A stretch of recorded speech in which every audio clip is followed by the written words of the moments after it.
putbacks. Love without limit. So smooth. Thank you, Emma. 10:13. Nearly coming up to 11 o'clock. You're tuned into RTR FM 92.1, the sound alternative. Well, the Mineralogical Society of Western Australia, MinSoc WA, is a not-for-profit organisation made up of mineral enthusiasts, and starting on the 17th of September, a subcommittee of MinSoc WA, PGMS, are hosting an inaugural Perth Gem and Mineral Show, which will showcase the sparkling world of gems, geoscience and mineral heritage. Now, joining me this morning to chat about the show is PGMS committee members Kylie, Matonia and Peter Willems. Good morning to you both. Yeah, good morning, mate. How you going? Morning. How are you? Oh, mate, on a beautiful, glorious Perth day like this, perfect. Cannot complain. Okay, well, first of all, let's get a little bit of sizzle going here. What's so interesting about minerals and gems? Well, what's not interesting about them? The Earth created them. God knows how long ago. Nice response there, Pete. I mean, you dig these things out of the ground for iPhones, cars, houses, whatever you want, but a lot of people don't stop to think about the raw forms of how they actually come out of the ground. And some of these are just absolutely incredible. They're like artworks of nature. So what we want to do is share that curiosity for these things and get it out there how cool some of it is, and inspire some curiosity in the general population, and get people that already love it together in one place. It's really curious, actually. You should mention that, because at the beginning of our show, an hour ago, I was speaking to an author about agriculture, another big industry in this state, not just this country. It carries a massive responsibility economically for us. And we talked about the disconnect that people living in the city have about their food production. We just expect a steak to turn up on the table and don't really give too much thought about what's gone into producing that steak, the land degradation, for example, or the water resource that's required. Here we are in a state that's heavily reliant upon mining and the income gained from it. There's a massive disconnect, isn't there, between those minerals and us here in the city having a knowledge about the minerals that we're digging out of the dirt. Well, absolutely, yeah. And to quote a famous prospector, it's foreseeable in our lifetimes that every major oxidised zone in the world will be mined out. So if we don't preserve bits and pieces of that as a representation of what that was in the ground, to backtrack, oxidised zones are where a lot of the interesting minerals are found. Yeah. They're formed over tens of thousands to millions of years, and once they're gone, it takes tens of thousands to millions of years to regrow. So once they're gone, they're gone. So we'd really like to see a push for these sort of things to be a little bit more better preserved. So is that a widely accepted estimation of when those oxide ores are going to be depleted? For the most part, I think it's a pretty fair assumption. There's obviously going to be small occurrences that are not going to be economic to be mineable, but anything that is significant will be gone in the next sort of couple of decades, yeah. Anything that's near surface, that's easy to find and people can just walk over, will probably be found and mined and... Sorry, Kylie, just to reaffirm that, you guys are talking over the next couple of decades? Probably over the next... How long would you think? Yeah, probably the next couple of decades. That's ludicrously short time frame when you consider the reliance that we have just in this state on the income gained from digging those ores out of the ground. Well, you got to consider that this is the easy pickings type stuff. This is the stuff that you can walk over and go, hey, there's something there. Let's dig it up and make some money out of it. And so a lot of these are already gone. The major deposits around Australia, such as Broken Hill, Mount Isa, they were mined out decades ago. So there's not that many remaining in the world, and a lot of these were preserved, a few centuries ago and decades ago. But things have got a bit more fast pace in the last few years. So that attention to detail has been lost a little bit. Forgive me for asking this one, because I don't want to put either of your jobs in jeopardy, so opt out if you feel free.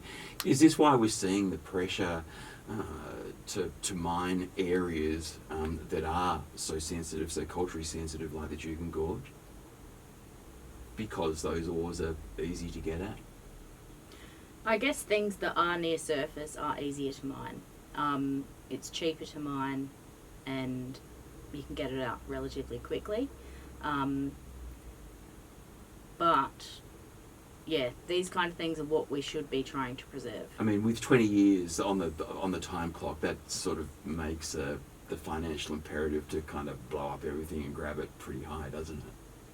That's right, and it's the stuff that's accessible that is going to be the most appealing. So if something is right at the surface, you're not going to chase something that's 200 metres underground as a priority. You're going to chase the stuff that's at the surface.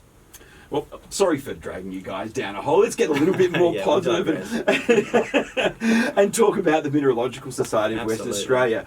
What was the inspiration, Kylie, for the new committee to be formed, and what was the inspiration to put on this show? So the inspiration was that a lot of the eastern states have quite big shows. In America, they have huge shows that go on for a couple of weeks, where people from all over the world come together and they trade minerals and, you know, compare what's coming out of their countries. And WA, considering we're such a huge mining state, don't have anything that is at that scale. So that was kind of the inspiration behind it, to get everyone thinking about preserving these minerals, selling them, buying them, and showing what our state has to offer. I mean, so there's things that are rarer than gold nuggets hanging out there. Oh yeah, absolutely. Yeah. You know, there's this little mineral called putnasite that was discovered down in the Polar Bear Peninsula, southern WA, a few years ago, and it's only found in one mine in one location in the world. It was only discovered a few years ago, and it's these tiny little crystals, and you can't find them anymore. So that's one occurrence where they were preserved and they were sort of curated and described scientifically, and we've got a record of that, which is a completely unique mineral. It doesn't belong to any other family, and that's a great example of mineral heritage done well in WA. Well, and it's important having a knowledge of where all these minerals are, because suddenly one of these minerals can become really important as a tool. Yeah. And that's kind of what we want to encourage. We want to encourage not just mineral enthusiasts, but mining companies to start thinking about preserving minerals and preserving the different rocks, different crystals that they find at their mine, and passing that on to the generation that comes after us, basically. So when we talk about mineral heritage in Western Australia, why does the mineral heritage need to be preserved? Well, I guess it's like we were saying before, once it's gone, it's gone. So if we don't preserve some of this stuff, the future generations will learn about these deposits and, learn about the interesting ores that came out of them. But there's only going to be documentations of what it was and descriptions of what it looked like. If we don't actually preserve a representative suite of these things, then how are we going to teach, budding geologists or people in museums what it actually looked and what it actually in reality was. Yeah, that's right. Well, I mean, are some of these gems, some of these minerals, that rare? Yes. Absolutely, yeah. I mean, But how do people go out there and find these things? a lot of it is chance occurrence, and things will get noticed as companies are mining through a deposit, and it's just fortunate that they've got a curious geologist on site that goes, that looks a bit different. What's that? And gets it analysed, and all of a sudden, wow, it's some crazy discovery of something that's never been found before. In Sandfire's case, who are our major sponsor, they actually commissioned one of the geologists to go out and actively collect samples from the mine dumps every single day to get a representative suite of what they were mining, and that is exactly what we want to promote in mining companies. So in an ideal world, that would be happening at every mine. In an ideal world, you'd have every mine invested in mineral heritage, invested in preserving things for the future, and it doesn't have to be a dedicated person, but having the geologists on site. It doesn't even have to be the geologists. Anyone interested on site going out there and collecting, what's coming out of the ground, and having a representation of what they're actually pulling out before they send it off to a ship, for example.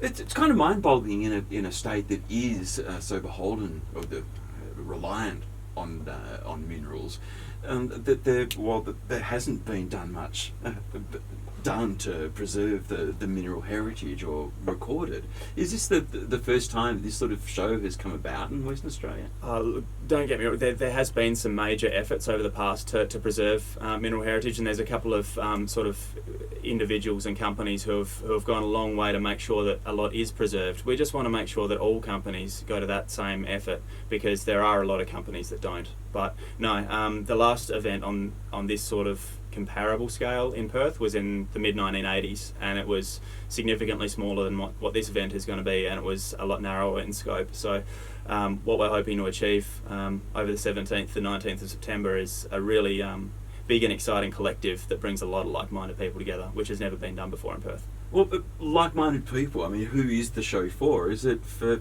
regular Joe Blows like me, or is it just for people in the industry? It is for everyone. It's for regular Joe Blows like you, if that's what you want to call yourself. It's for regular Joe Blows, it's for geologists, it's for jewelers, it's for people associated with the minerals industry that don't necessarily work on a mine. It's for engineers, it's for children who are interested in science or STEM education to come and see, you know, what actually happens. You know, we go out there and we mine this stuff, and how can it involve them? It's basically for everyone, and that's what we kind of want it to be, that it's, you know, bringing the mining industry to everyone and seeing the final product, or whether it be gems, whether it be minerals, whether it be you know, STEM education. It's kind of all wrapped up into one. So well, give me some sizzle as well, Kylie. I want to, you know, convince the significant other to come along with me to see the show at Curtin Stadium. What would be the thing that, you know, we should really just hunt down and check out that you find exciting in amongst the show? Me personally, yeah, I want to buy a couple of gems for myself. Who doesn't?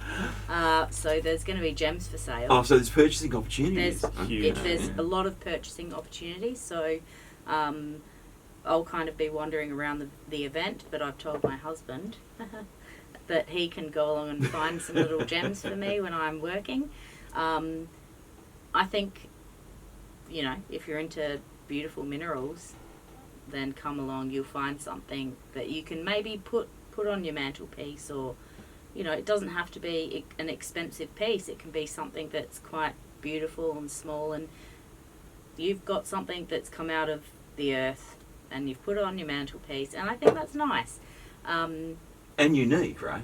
And unique. Everything's Every unique. piece is unique. Yeah, everything's unique. And kids, like, we're going to have some interactive things going on where, you know, children might want to play along, budding geologists. I mean, Pete became a geologist because he went to a gem show once, so, you know, you could be fostering the next generation of geologists or engineers or whatever it might be. Well, and for you, Peter, for a budding geologist out there, what would you be wanting them to keep an eye out for? What would get the juices flowing when it comes to geology? Oh mate, there is so much to inspire curiosity there. Like Kylie said, there's a couple of events that are going to really be fostering the STEM education side. You know, we've got Gold Industry Group and Core learning. Yeah, core learning. The Perth Mint are bringing along these spoons, right? They've been donated some spoons that have pieces of the Welcome Stranger nugget, which is the biggest gold nugget ever found. And a lot of people thought that the whole thing got melted down in the 1860s, but there's a couple of pieces preserved, and they're going to release that at the show, which is pretty cool.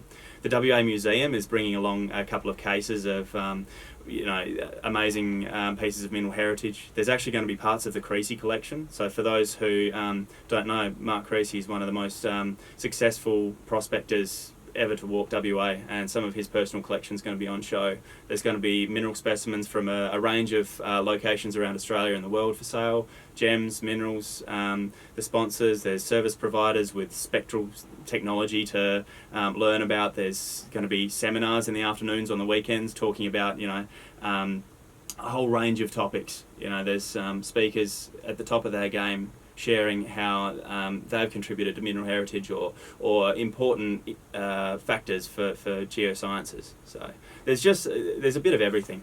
So, and that's all coming up on the 17th to the 9th of September at Curtin Stadium. That's right. Yeah. And cheap to get in, $5. $5 adults, $2 concession. Kids come for free. Kids, oh man, well. Bring the family. Doesn't get better than that. A lovely outing. Kylie and Peter, thank you very much for joining us this morning on the record to talk about the Perth Gem and Mineral Show. Oh, Thanks a lot for having us. That's a pleasure, guys. So as you just heard, the Perth Gem and Mineral Show, 17th and 19th of September 2021. Very cheap to get in and lots to learn about your state and how much we rely upon the income for minerals in this state. So best you get wised up on that one. 10:29. In a moment we're about to head off to Canberra with Sarah